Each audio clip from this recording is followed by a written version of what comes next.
100% ban rate in the group stage. It's got to be banned first round right hit every time. So red team does get slightly stymied in pick ban, having that sort of required ban, but otherwise a lot can be left up. It's also been over 5 days since these teams have played on stage.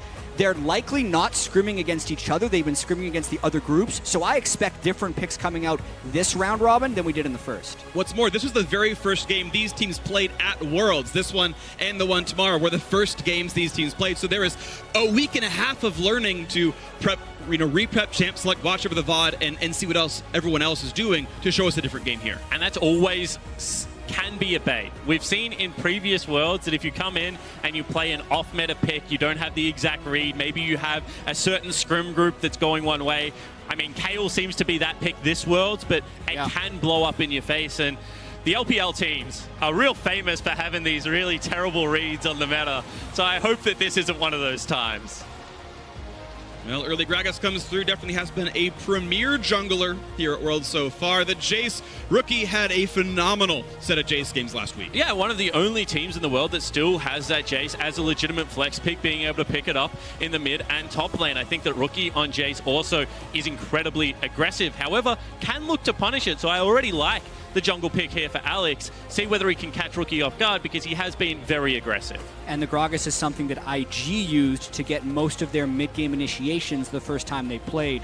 Looking across at the jungle Olaf as well, seems like a fairly IG-specific pick at this World Championship, is now not only has Leon played it, it's what Ning locks in his first game. Going to be exciting. Kai'Sa Nautilus down into the bottom lane, and I am curious when Invictus grabs some magic damage. Vladimir as a top laner, and then some bans to make the matchup look easier. Could be the case. No, it's going to be Xayah locked in, so physical mid could be top. Keep in mind the Shy, of course, can play it, but physical jungler, physical bot lane, going to see some magic damage somewhere. Yeah, absolutely, and I think that when you have a look at the LPL as a region, Xayah was 100% priority, just banned all the time when these guys were playing in playoffs. They certainly still seem to favor it over the potential mixed damage that you can get out of a Kai'Sa, just because in team fights, the safety and self-reliance of Xayah is incredibly high. Jackie Love, certainly a player that was very consistent throughout LPL summer, needs to put in a good performance on one of his signature picks. I also don't mind it as the final pick of the first phase, because it kind of forces that Rakan ban when they're still likely looking to counterpick their final top laner for the Shy. So that's one fewer top lane champ you're going to be able to ban. Looking at the bans, we might just end up seeing a GP versus Vlad matchup, and that's why AHQ ended up going for the Vladimir ban. Of course, AHQ's go-to blind top laner is Rumble. Played it twice so far already. Yeah, I really like this, actually, because Invictus Gaming wouldn't want to blind pick the GP because then it'd be all physical damage. So AHQ is probably likely to get the GP onto Ziv, and they've already removed one of the counter picks in Vladimir. Yeah, but then the Ryze is available, and we've seen Ryze be a very good matchup. The Shy, certainly a good Ryze player in his own right. They could take both right here if they wanted to. Oh, hovering over some of the options right now. They do need both solo lanes, unless Nautilus goes somewhere a bit unorthodox. Victor there it is. Locked in for number 1. I think that's the first victory we've seen at Worlds. And GP. I think Mammoth's mid laner Triple might have played it. I don't know for sure. Someone asked me this the other day, and they said, do you think Victor's going to be seeing play? And I think at some point, but it's not going to be very likely. I would have preferred to see a Ryze here, but I can understand maybe if Rainbow has more comfort. And both of them fill a similar role, I think, in this composition. If the Shy goes towards an AD champion or rookie in the same vein, then it could be that kind of hybrid tank Victor that we see. However, there is going to be some balance given to this comp. Orianna, for rookie, has so far been a very good pick. Has been very strong. His second Orianna game, of course, won the last one he played it around, and we'll see now. Not going to see any more swaps. That Ori's mid, that Victor staying where it is, and everything else. So this is going to be the most standard bottom laners here. Xayah versus Kai'Sa, no surprises. The Victor, a rare sight. Gragas, you know, of course we expect to see him, but Ning on the Olaf. That's the real trump card here. That's going to be the spicy part. Ning back in the lineup for the first time since August. Can he pull out the win here? Yeah, that actually is the first victor. I just got confirmation. That's the 93rd unique pick or ban we've had since the World Championship started. Yeah, it certainly has been a wide open World Championship in terms of what is being played, but I want to focus in on IG's comp because we keep mentioning the Olaf. And Olaf with pushing lanes is one of the most oppressive junglers. Jason to Gangplank is a good matchup for the Jace. You should be able to get Shove against Victor. He kind of sucks before the first purchase. And then when you have a look at the range support into melee, this could be Ning's field day in his return to Summoner's Rift. And I think they're trying to set him up for success. If we look at IG's early game in week 1 or even in the summer split, it was subpar. And that's completely different than the world champion IG we saw in 2018. So it looks like they're trying to return to that form.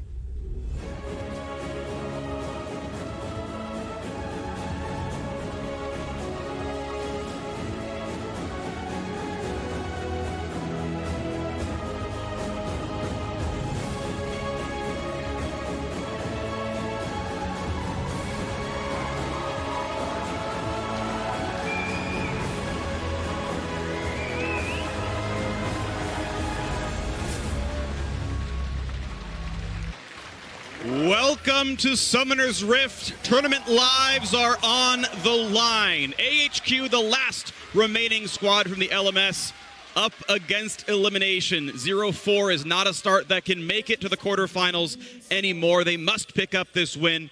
Invictus Gaming back to their old starting jungler in Ning. They benched him ever since their first round defeat in the LPL playoffs. They put him back in, say today he's going to bring us to victory. And as we do enter a pause, I do just want to draw people's attention to the top lane Keystone. Because whilst the Shy tried to stave off any comparison to Nuguri coming into the World Championship, he does pick himself up at Kleptomancy Jace. Instead of the phase rush Jace that you may see sometimes against the GP if he wants to be able to go in and out of fights, can't completely fault him for it, though. Sometimes you get a lot of lane sustain out of the Kleptomancy, which I think is one of the most underrated parts of the Keystone. And the way we've seen Gangplank force on this matchup is heavy trading and then threatening that gank that will come through from probably a superior ganking jungler, I think it's fair to say, in that Gragas. So the Shy knows he's going to be trading heavily, needs to have extra tools to be able to pick that sustain up. A couple of other interesting Keystones as well. We're going to have a spellbook on Victor in the mid lane, which is a little bit strange, but I think does lend itself to some better team fight options. He will have to be able to teleport back to lane. That's kind of how Victor's kit works. He needs that gold early. But then being able to swap over to things like the Cleanse and the Ghost for team fights could be pretty useful. Definitely could be. We know that it was Rookie who paused. We're waiting to see what the cause of that one is, but we'll get that to you once we get the information out of this one. This means we get to wait a little bit longer. That anticipation building up to wait to see who could take this one down. I'm definitely excited to see how this one does pan out. Again, we talk about the last time these teams met. Neck and neck, AHQ had some leads, IG had some leads, but up until about 23 minutes, a very tight game. Yeah, and focusing in on what we'd expect from this early game, IG is looking to blow them out. Yes. We've already mentioned multiple times that the early game was in favor of AHQ the first time around, so I can't completely fault AHQ for picking a little bit more scaling, specifically with the Spellbook Victor over something like an Airy Victor to at least have a little bit of fighting power in lane, because Rookie's Orianna can steamroll that matchup. A Jace can also get very aggressive early, not to mention having a Xayah in the bottom lane. It actually is 3 better early game champions and an Olaf. So if this game does actually get to 15 or 20 minutes even, that would be bad news for IG. Well, we got a note on Rookie. He said it was a mouse issue, something to do with sensitivity. We are now getting ready checks, though, from the players, so that might have been sorted out. Might be going into the game very shortly. Yeah, and I think that when you have a look at how AHQ have been able to have a couple of successful early games, a lot of it has been around Rainbow and Alex. So having that Spellbook Victor, something that doesn't really lend itself to ganks all that much, is very interesting for me. I want to see how Alex now attacks this early game and whether he has another avenue to play around. All right, early sweeper. Going to share the XP. That should help the soul lanes a little bit there. 10 gold apiece.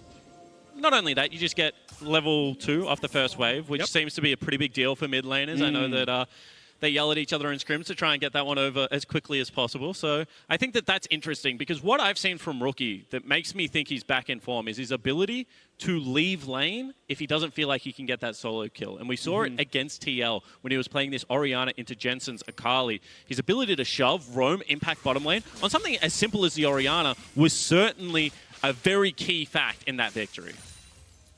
Well, early inning has begun. Rookie already playing pretty aggressively. Ziv in a fight with Shy at the very beginning of this one. Trading well back and forth. Of course, Grasp, not bad for this one. The Shy forced to run away, but they're going to have another Q, more damage. Ziv Won't keep the chase going. Nice. That juke in the shock block helps a lot with keeping the laning phase going well. Yeah, Ziv didn't want to chase through the minions right there, but that's always what GPs look to do, is wait in that brush to get the early trade. So I'm a little surprised the Shy did decide to run right through there rather than going the safe route. On the bright side, he probably got a little bit of Kleptomancy gold, but it cost him with his health bar. And the reason that's very interesting to me is Hook lands. Yeah, Black Shield's still on cooldown, of course. Nice couple of trades right there. Early health lead goes to Wako. Yeah, really nicely played there. But what I was going to mention is the fact that the Shy does seem to have a ward on the blue buff. So he knows right now that Alex is pathing down.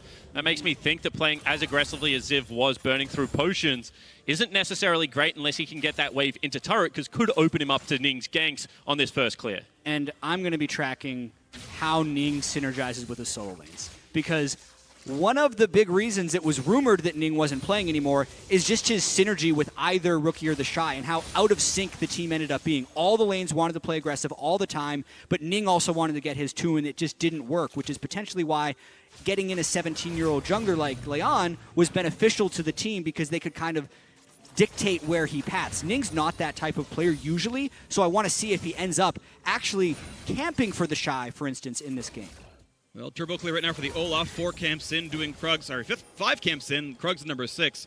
As right now, Alex is down to this bottom river, but not going to find a gank for himself. A full 3 camps behind the opposing jungler. So Ning, with you know, kind of what you expect with Olaf. Don't get me wrong. This is a little bit par for the course, but going to remain up those camps, and you might see him poach a couple of these up here. And he might even invade, because that's actually a Ghost Poro that got left behind off of the early ward they had on the blue buff. So actually skips the Scuttle Crab and the blue buff to take a look up here. And the sweep, too, because it was actually uncanny how Ziv backed away right there. Absolutely no vision, really just playing the timings. I think what would have given that away is the fact that bottom is seeding so much in a Morgana lane. They're not actually fighting for the priority at all. They're not dropping the W on the creep wave and trying to push out. So Ziv knows that he's the one lane under threat right now. So playing respectfully, playing the matchup appropriately, and looking for the vision. They can collapse on him here.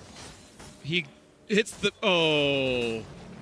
That's... You call that unlucky sometimes, but that is the Grump gone, and out he goes. And this is exactly how we expect Ning to play. That is not a high percentage play. His top lane is frozen. He has no support coming in from that mid lane as well, but he still goes for it. Now sitting on a ward, he's giving so much attention to the Shy's lane right now. But he had already swept that brush before to make sure it was clear. Overall, it ends up being completely fine for Ning, but as you mentioned, Spawn, already a few touch-and-go plays. Tight timing there. Overall, though, still is a camp lead. You can see 25-32 in CS. That is the early start here for Ning, and as the camps respawn, that Gromp is up, and he'll start getting some more. And look at that CS. So yes, there's 7 CS that Victor can clean right now for a lot of his health pool. He's going to end up missing probably at least 1 range minion of this. He's already down a teleport to Rookie. Rookie is absolutely dominating this lane, and it gets even worse for Victor early because you need 1,150 gold before getting your first augment upgrade. And whenever you've had to take an early recall on Victor to go for a Doran's, you usually know the lane's not going that well. And he had to play aggressive. Hold the thought. Get it now. That's going to find the stun on Rookie. Body slam's a guarantee. The slow comes on top now as well. And Rookie not going to burn the summoner spells. He'll drop down. First blood to the Gragas. And now Ning in a 1v2 is going to chase the Gragas back to his own turret.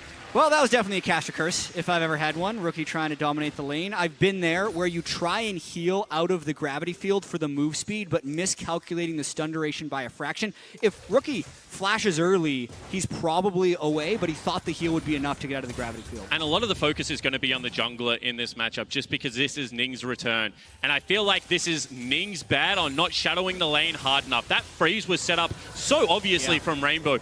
You know that Rookie is going to want to get that lane into turret, because otherwise he's going to be denied gold, he's going to be denied experience. Ning should be there first. That's a mistake. And you can almost imagine if Rookie just moved towards Ning, they probably win that 2v2. But the lack of synergy between them has him running away from his jungler as well. So not only could Ning have been closer, Rookie could have just flashed towards him.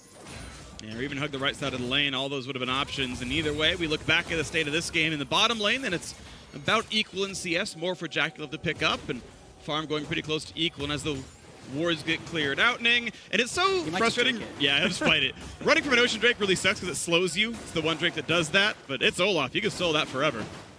This is what priority gives you. This is what the ability to push allows you to do as a jungler. Being able to pull over your support early. You can see already Rookie cheating into that fog of war. However, Ning is very low. This could be a fight. Oh, this could be a smite fight at the very least. Here comes the attack on in. Shotgun hits only onto one. That's forced the flash out of Ning. Battleline over the wall now as well, but Waco's going to burn down, and Ysera can't find the damage. Flash to chase, can't get the kill. So it's Rainbow's turn to do that instead, and finally does knock down Ning. Drake resets. Fight might still continue as Battleline over the wall finds the root. Rookie, though, without an ultimate, it's not going to find a lot of burst damage there. So instead, you turn back to the Drake and you pick up this kill. And the question we had coming into today was Ning subbing in a good sign or a bad sign for IG? The read off the first 7 minutes is not great because we haven't necessarily seen synergy with Rookie. We saw an incredibly high-risk Ocean Drake right there, pulling it in vision of a control ward and going down to 25% health. So by the time AHQ does collapse in, Ning can't be involved in this fight. So it gives AHQ an immediate numbers advantage. Yes, Rookie is able to trade back 1 kill, but it's an early Ocean Drake over to AHQ. And I think the aggression here from Rainbow saved this play. If that had have just been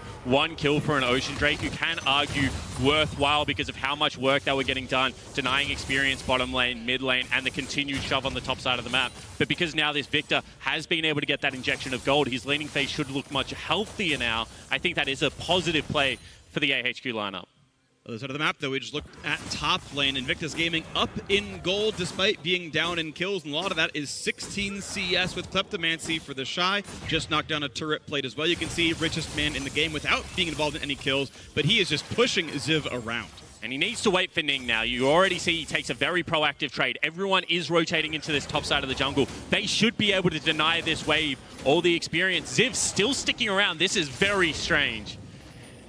Could be 3v1 dive. No ulti, I believe, available for Ziv right now to wave clear. The Shy pushing up forward. Here comes the attempted dive, though. Big explosion, and it's just going to be the kill. No problem. A shield from Rookie guarantees it. No way out from that one. And sometimes greed is good, but a lot of the time, greed is bad. And that time around, I feel like Ziv knows he's playing weak side at the moment. Yeah. Just overstays his welcome. Yeah, but with every time you roam a top laner up like that, or a mid laner up like that, HQ can try and make a play on the bottom side. Push him off the turret at the very least. It's at least farm denied, and as much farm denied as Ziv is losing, but of course the kill matters, don't get me wrong. 2 plates down in the bottom lane. Yeah, that's what you would have wanted to see Ziv do, is just back off and give up a plate, because it's 300 less gold that you'd be able to concede, and now Jackie Love and Balan are still able to get the experience. Not even that. Let's look at where Jackie Love and Balan are, and look at where Ziv still is running back to the turret. It's just extra time that you're able to save, getting back towards the wave. That's why these things are so critical. It's about maximizing every piece of resource, and experience is a big piece of resource in League of Legends versus what your opponent is able to accomplish. You can see Ziv having to go early Ninja Tabby and the Cull to try to stem some of the bleeding here. So very late Sheen, very late Trinity Force going to come through for that player. As mid's pushed in, 1 plate down there as well. So HQ on 3 plates killed, I believe, so far. And I gotta say, Rainbow's probably feeling pretty good about this early laning phase. When he looked at the CS early on and it was 41-18, that wouldn't have been great. But the fact that he's been able to pick up a kill and an assist, get his first augment upgrade, so now he can just wave clear pretty well. He's been gonna be feeling all right. Rainbow's gonna hit a little bit more, but no more slows available. Burn, Spellbook, Summoner, Heal, and back into the lane he stays. And potentially a big cooldown there expended from Rookie just to get a heal out, given the fact that it is 10 minutes into the game. With an Olaf, you would love to be able to take yourself something like a Rift Herald. Top lane is certainly in a position where they should be able to go towards that objective. But now without a Shockwave, it does become a little bit riskier. And we can also see that IG is still just dominating lanes. We're being fairly critical of them because of how early game their composition is, but they're still up 1.4k gold. They're going to find so much damage as Sarah finally burns a stopwatch, but just able to walk away. The stun buying a bit of time as well, and nearly a kill. And that's just straight up 2v2 power. Yeah. And you can see that the pain isn't going to stop anytime soon. Ziv once again in trouble. 2v1. You know Ning's going to tower dive this. This 100% going to happen. Going to go for the wave clear as Ziv. Still going to take a whole lot of damage. The flash comes in late. He will at least trade the kill. 300 gold back in his pockets. So we'll have to look at what happened there, because I think the game plan would have been the Shy to take turret aggro first, but when the final minion died, it auto-acquired onto Ning, so it wasn't about the Shy being able to wait his time and then hit him first. Because normally the way you want to play that dive is wait until Ning's about in melee range, then have the Jace auto, but watch what happens here. Ziv actually manages... No? How did the turret get onto... He dropped... He must have just hit it first. Yeah. And that's like the most Ning thing ever. Like, I was sure Ning was going to pull turret aggro in that dive. And sure enough, he's the one in first. I don't know if it was with a blue smite or what, but either way, that is a kill traded back. And it's still 700 gold lead to Invictus Gaming. This is a large lead, a very substantial one. Already 4 plates down to the top side. The Shy, the first one above 110 CS in this game. It's like he doesn't even have a lane opponent. Yeah, I mean, he's just absolutely dominating at the moment. The fact that he's nearly taken the top lane turret as well just shows how much time Ziv has had to spend out of this lane. And more impressively, he's going the very greedy build. He's got himself a Phage as well as a Tear. This suggests Muramana into Black Cleaver, which is such a good dueling build in the mid game. It's not like he's even building straight up lethality into something like that Youmuu's Ghostblade. I mean, he's doing everything. It's components of 3 different completed items. Like, it's as greedy as you could possibly get, going for the early efficiency, just maxing out the slots. But yeah, it's going to be a bunch of armor penetration, a bunch of damage up, a lot of attack damage. And the Shy's rich. He is completely smashing lane. He's doing well on CS and plates and everything else. It's going to look very good for him. Now looking down onto this bottom side as Ning again to invade in. Walks away as Predator gets popped. And this is what they need Ning to be able to do. Look at the amount of control they have over the bottom side of the jungle. And because the Shy has already been the beneficiary of so much attention, he can just sit top lane and control it himself. That means that right now, they have starved AHQ out of nearly every quadrant of the map. And this is what we want to see IG doing, playing past their waves. You know, that confidence that we saw from the 2018 World Champions looks like it is starting to return. And basically all of IG's gold lead is concentrated on the Shy.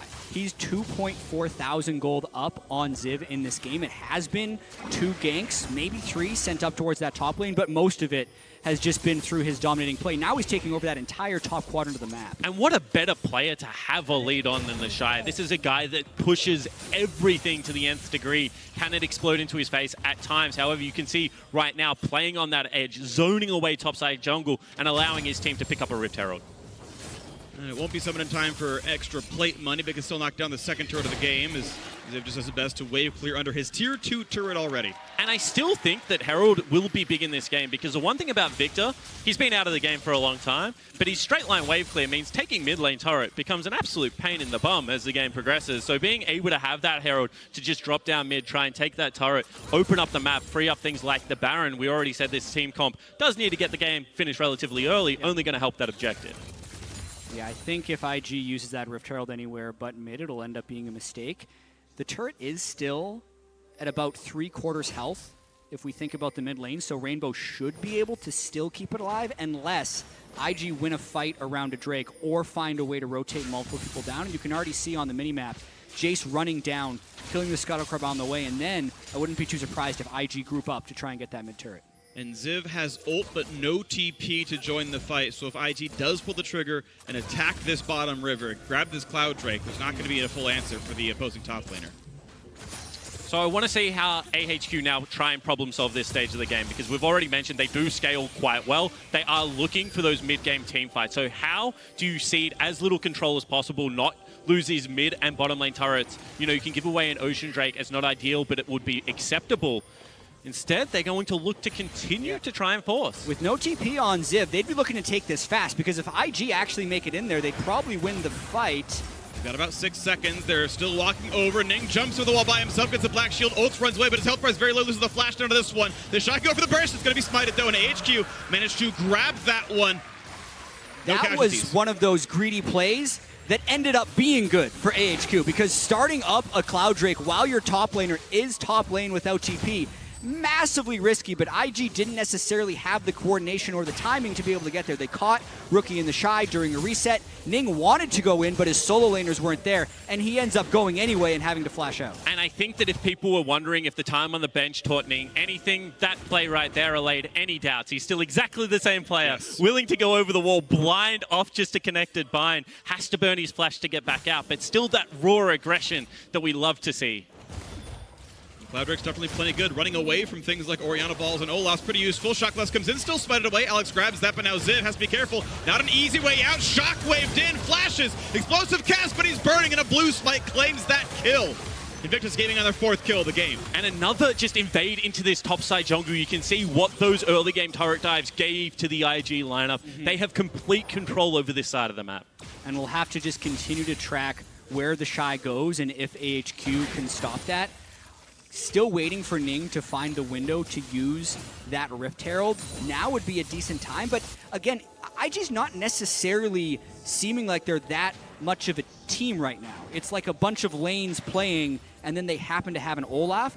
A more coordinated play in this instance would actually be JackeyLove running out mid lane, dropping the Rift Herald as the Jace push to the top lane, and getting that inner turret. Instead, it's just kind of everyone farming at once.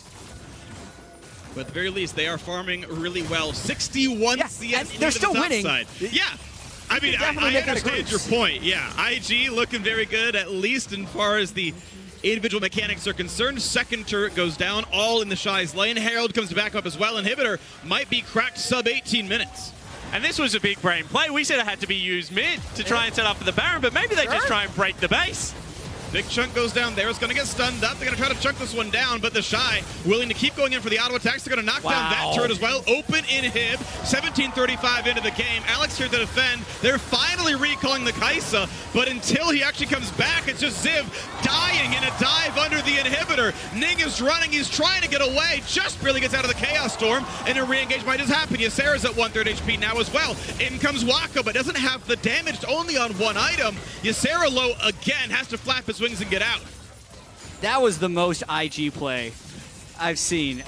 Yes, because the whole time JackeyLove still wasn't even there. He was just tracking the other waves. The good news is they used Herald to break mid lane turret. Did they do it in the convention fashion? No. Absolutely not. It also broke the base, but you're right, JackeyLove was able to rotate into that mid lane. But let's take another look at this, because this is IG at 17 minutes, laying siege to a base turret, and not only that, then having a willingness to dive past the structure, past the inhibitor, and just take the fight.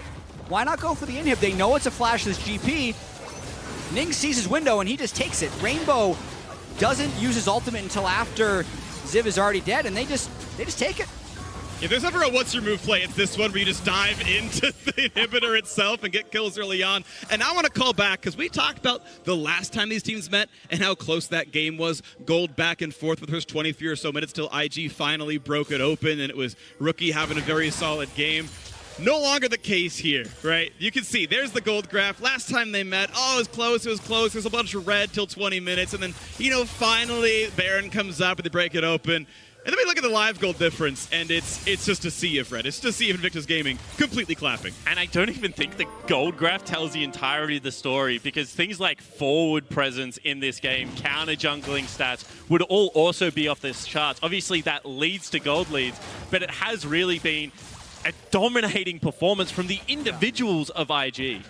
Yeah, I think an indicator of that is the fact that they have no Drakes. They've just kind of been focusing super heavily on individual lanes. 64 CS advantage for the Shy. Still a valid way of getting an advantage and winning, and the Shy now also just making sure they have wave pressure in as many places as possible. They're going to knock things down as the red's going to go over, no problems. You can see some split push on the top side. Little bits are going back. AHQ sacrificed part of their base to knock bottom outer. They're sacrificing their bottom jungle to take top outer. At least some gold's coming back in, but IG, of course, not slowing down pretty much ever. Thought Tier 2 could be sieged soon. But once again, you really don't want to be trading in situations like this. You are so far ahead. I would have loved IG to go for a little bit more of a calculated play. That top lane wave is about to be eaten. All that golden experience is going to go to waste. You can see that they are still playing typical IG style. Break the rules, just siege, just try and push things down. See whether it works out. Well, turret's on a half HP right now. Chaos Storm, though, burned. Victor, no ultimate anymore, just for the wave clear, trying to make sure they can keep their base alive a little bit longer. Next Drake has spawned. That's Ocean. Baron, of course, on the map now as well. Yeah. I want to take a brief moment to touch back on the Shy's build, because there's certain things I actually really like about it. So the Phage that isn't even working towards a Black Cleaver, I think is actually pretty cool, because he's still getting the movement speed from the Phage. On top of that, base Last Whisper, like pre-upgraded Last Whisper, has been buffed to be a very efficient item recently. It's 20% armor penetration and 20 AD for not that much gold. So comboing that with a lethality item from the Ghostblade and soon to be a Transform or a Mana that's actually a very big power spike he's going to be able to hit. Yeah, mathematically, base Last Whisper is a serrated Dirk against like 60 armor and more, which by the way, every champion has in League of Legends. So even like a air quotes lethality build likes base Last Whisper. Yeah, we see a lot of Jaces just stack serrated Dirk items. I think this is better. Yeah, I think mathematically it's actually the case, because also multiplicative armor pen comes in first. There's a bunch more math. We'll stop now before everyone falls asleep. My people. That's all I'm going to say. My people. It's so nice to actually sit down and be able to do the numbers on stuff like that. However, I think more importantly, the fact that he's got an additional 70 CS means that whatever items he's going to buy right now, he's doing so from a very big gold lead. I think AP Jace with Nashers would probably still win this game. You know, we've seen the Lizard Wizards back in the Moscow 5 days, and now we've got a mid lane siege. The Herald has used top lane, mid lane tier 2 under fire, and another AHQ ultimate burned for wave clear. This is how far behind they are. And the danger about doing this means that because you have no control over the map, you're burning ultimates for wave clear. If they ever just disappear into Fog of War, start Baron, you're going to be fighting from an even larger deficit. You won't have the tools necessary to defend. At least Chaos Storm is back. So they've got one yet again. Explosive Cask is next, I'm sure, but IG, you can start to look at where the ward line's going to come in. They're going to set up for the Baron, most likely. The Shy currently split pushing in the bottom lane. He's got TP up, could join the team, no problem. So one of the reasons this Baron's going to be incredibly difficult is because none of their tanks actually have any armor. You know, you look at the support position or the jungle position, it's going to be Spirit Visage, Rush from Ning, as he felt like he was taking a little bit too much damage from primarily jungle mid duo, I guess. So this time around, they're going to have to hold on for a little bit longer. They will have to play patiently. You don't want to give the game back. Oh, that could be a kill. Cask Whoa. Brings in Ning, but it's a bait! It's a bait for the Shockwave, and he flashes right back out. Thank you for the delivery. And this will be the test we're going to have to put IG to kind of the whole day, is how well can they convert some of their laning advantages into team play, because it is things that they were able to do in securing a world championship last year. It's about taking that incredible laning skill and turning it into victory. So now that they've managed to kill the other jungler, how quickly do they transition into a Baron? They go right away. Pretty much instantly here, it's Rookie's turn to try to build some space, try to slow him down with the dissonance, and no one's going to be in range at all. You can see the bind lands now as well, and not going to be the W, not going to be a likely steal. That's going to get claimed by Ning, and now over the wall is Rainbow, and that's going to be a pot of gold at the end for IG. AHQ forced to put away 3v5. And pretty big desperation there from the rest of AHQ. If they were going to have Rainbow flash in, I would have liked to see the Kaisa follow as well, but just watch this one more time. I don't fault the Cask from Alex. This is a really good look to be able to get Ning into the turret. It just so happens Rookie responds amazingly to it. He eased to get the ball in faster, and then ults Alex right off of it. That's just a Rookie godlike play. And I really think Rookie has some of the greatest shockwaves off weird things of all time. Cast your mind back to the shockwave off Kakal's Nocturne in the KTEA versus Samsung final. One of the really great plays I think I've ever seen in League of Legends, and this has been a commanding performance so far from IG. This has been one of those games where they are just outperforming, outmuscling, and running over an opponent. You wondered if IG was going to show up in the day. They certainly have.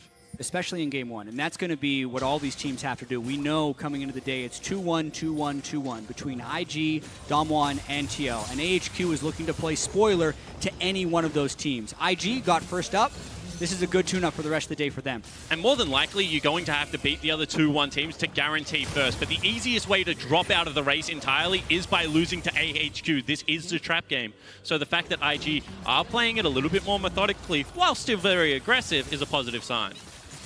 Well, bottom, mid, both broken up and past the tier 2s now. Top inhib is still open, but they'd rather siege for the turrets themselves. Hook's not going to land. Black Shield was in time anyway, and Ysera, it's going to be almost the kill, but just can't quite nail it down. Meanwhile, on the bottom side, actually, a nice engage has happened, and the Shy is gone. And that's poor play from IG. They're sieging on two angles, trying to fight both at once. They also lose both the battles. The Shy falling down, no flash available on Jackie Love, also no ultimate. This siege is pretty much done. The Baron's probably going to expire before the next push can come in, and I feel like they wasted a lot of time there. Yeah, that's Baron power play kind of down the drain. They'll be able to take the Mountain Drake on the way out, but based on the death timer and the flash result as Jackie Love, as you mentioned, Spawn, we're in here for a little bit longer. This isn't the quick victory that you thought maybe IG would be able to close out. It's an easy Drake picked up right there. Let's watch replay that kill. And this was just Ziv and Wako being able to go for the kill. The slow lands Wako lands a W, can just get straight in there, and yeah, the Shy thought he might be able to burst out, but dies ends up being with flash up. Can't quite get anything done. And we reset on the game. Baron power play, only 2,200. Maybe a bit lower than you might have hoped. With that kill coming over, makes it a little bit easier. You have to imagine the Shy had a pretty big bounty with all the farm he was getting in this game. Pretty well above almost everyone else in the opposing team. But the resets come through. And we'll see what can be done with the last 30 seconds of this Baron buff.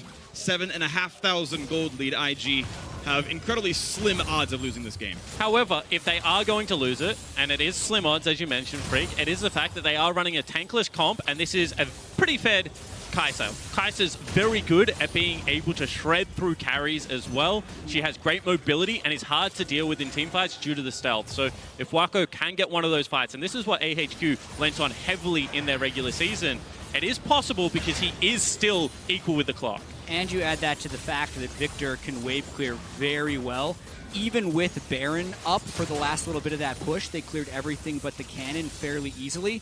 And if Victor ever does eventually get to the 15,000 gold build, he starts to just one-hit people with QE auto attack. But we're so far away from that point, it's a very slim chance, and IG is going to try and keep the pressure up before the next Baron, or if they can get a pick now, just win. On 2, and Rainbow is gone already. The turret's next up. That should fall. A little bit of HP left. But next wave, you have to expect IG kills it too. And once again, decisive play from IG. They read it as well, so instead of split pushing, they just group up. They're going to break the base in a second place and look to try and push in.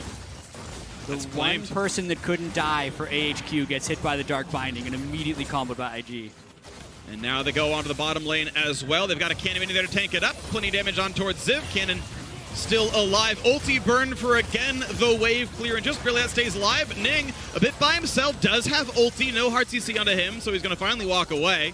And IG reset with 80 seconds till Baron, a large gold lead, and a broken base. However, that is just going to be mid lane inhibitor. It's not the most important inhibitor on a Baron setup. You can generally push that out as 5, as a team, and still gain access to the vision. Let's see what AHQ go for, whether they do decide that they need to shove this wave as far as possible out, or whether they try and catch IG in their setup. I love at this stage when a team like G2 will just run as far into the enemy jungle as they can, look for the skirmish, because you can nearly guarantee if the waves are prepped that IG will win the game.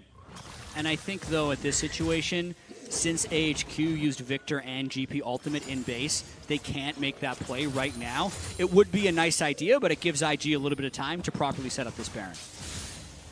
All right, once again, pushing through the jungle, getting rid of these wards. Sweeper on for Ning, walks around, says, are there wolves? Are there wards? None of the above. Okay. Fog of War for AHQ. I don't know if they can give up a second Baron. I don't know if they have the choice, but it's already an 8,500 gold lead, and Baron probably seals the deal. And Poke likely to come through from IG. Level 16 on Rookie's Orianna. Also, gone for the Spellbinder again, so can get a bigger one-hit Shockwave if he procs that active at the right time. Might even just go for a flank. Baron up in 8 seconds. They are pushing down the mid lane, ensuring that HQ's to play farther and farther back. Ning's already there to siege, leading the charge. Cleared away by the barrels, but still here to push down the minions at the very least. Hook's not going to land. Ysera yet to awaken in this game, but siege continuing. And I guess IG says, why even bother with Baron when we have 2 exposed inhibs? Let's make sure we get both of them down, and that'll make the Baron even less likely to be contested. Or if they try and contest this inhib, IG thinks they could win a fight and just win the game off of that. A little bit of poke towards Ning, but now it's time to back on up, and they can go through their army of control wards. The Shy waits around to poke a little bit. They're not the ones to kill the Baron as fast. Let Jackie Love do most of that work. AHQ push down the mid lane, kill what wards they see on the way. And they know to be afraid of Baron. Blue Trinket just burned right there. They see, okay, they are on it. Shockwave! Oh, and that is Alex gone. Baron still being taken by 2. IG guarantee there is not a play to be made. They clear the way. They take the Baron too. And just a beautiful setup from the solo laners of IG. They know that as a 2-man unit, they are able to chunk someone out. They look for the pick in the jungle. They make sure it's an uncontested Baron. And this is getting very scary for other teams in the group because it looks like the Shy and Rookie especially are still continuing that week 1 form. Yeah, to me it's tricky to kind of put my finger on it because yes, the Shy and Rookie are on that week 1 form, but Ning has had good moments and Ning moments where he would go too far or the sync wasn't quite there. It's hard to fault them in this game, 10,000 gold up, 31 minutes in, never really in danger of losing. It just tells me that this is still going to be a very exciting group. And I think that that is something that is underrated in League of Legends. Playmaking, the ability to generate action. And I feel like IG as a team thrive in action. They accelerate the pace of the game. They pick up more gold. I mean, right now, the Shy's pretty much done with his item build. We're only 30 minutes into the game. And I feel like Leon, whilst a stable jungler, wasn't necessarily the jungler that IG needs to win a world championship. They need some of this chaos that Ning brings to Summoner's Rift. Low rookie flash to look for the shotgun. Couldn't find that one there. Backs right out. Still finds a two-man, though. And it's time for AHQ to run backwards. No, instead they go in. Wako tries to find the kill. 2 autos. They nearly knock the kill, but they blow in 1. That could be a pickoff. The feathers fly. Jackalove stays alive. Gets the shield. Walks out. Chases in. Flashes after Rainbow. But the trade flash. It's actually Alex picking up 1. But we still have a bit of a siege. He's got nowhere to go. It's a trade. It's 4v4, and the siege is still going on. AHQ heals up inside the fountain, but IG look to knock down the turrets before the team can regroup. A bunch of poke comes down, not quite getting a kill into AHQ. That turret at a sliver of health, and 1 finally does go down. And they keep on pushing, looking to find that last little bit of damage. The gold lead's certainly large. They can hit him with the bags of gold. Wako pushed back yet again, and the siege keeps going. The minions, the 5th man, they knock down the 2nd turret. Another hook in, but Ning is going to stay alive. Ysera nearly falls, and that's the Nexus. That's IG picking up the win and eliminating AHQ. IG takes care of business in their game against AHQ, moving to 3-1 at the start of the group. Ning gets his first game at Worlds, and they set their sights on the rest of the group. And they did look a little bit more like IG. I don't know whether that's a good or a bad thing, but they did look a little bit more like IG. Heavy topside play, playing around the Shy, diving his lane multiple times, setting up for risky objective takes. This is reminiscent of the team that did win that last year's World Championship. Now, the question is, what's the ceiling this time around? And I think you just don't know with IG. And we didn't know last year either with the way they made it through the run. We also didn't know at MSI when they went 9-1 in the group stage. So I think the fact that they came in with Ning and it wasn't a disaster is a good sign for IG. And that's all we know for now. And to me, this game looked better than last week's games. And last week's games were enough to tie for first place.